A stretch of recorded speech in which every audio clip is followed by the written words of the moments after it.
Hey, welcome back to Daily Hope, or I should say welcome back to myself, because for the last 2 weeks, whether you knew it or not, you were watching a 1-year-old version of John. We're now back live, real time.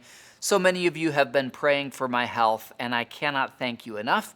God's giving me strength to continue doing this, and so you're stuck with me for quite a while, I believe. So, hey, I do want to talk about suffering. And so we're going to study the book of Job. It's not going to be an in-depth Bible study, but we're going to use our Life Application Study Bible to pick up the major themes of the book of Job. So today, let me read you the first few verses. It sort of introduces the character of who this real man named Job was. And then in the following days, we'll look at some of the main themes, because here's why the book of Job matters for your life. You have suffering. You have satanic attack.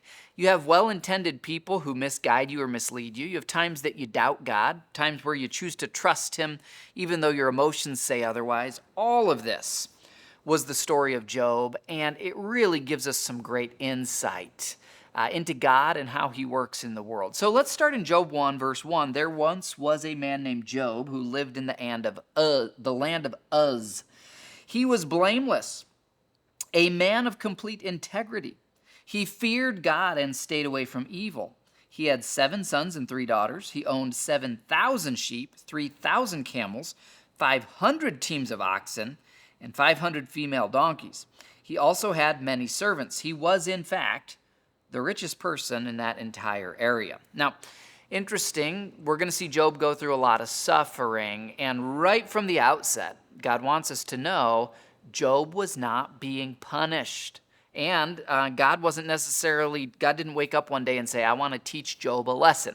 I have found with Christians who go through suffering, those are two of the first responses. Am I being punished? And what's God trying to teach me? Now, Job is going to learn something, but this whole thing wasn't instigated by God saying, I'm going to put Job through the ringer to teach him something. So if you're suffering or where you're suffering today, it may not be from sin. And it may not be that God's, quote, trying to teach you something, though there's always a way to grow our faith through our suffering.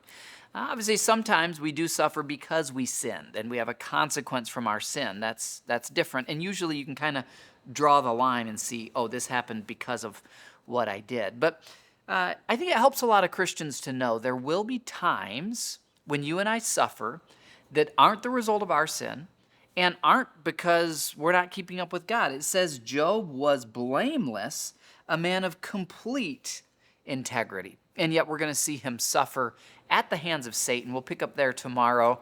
I'll see you then for more Daily Hope.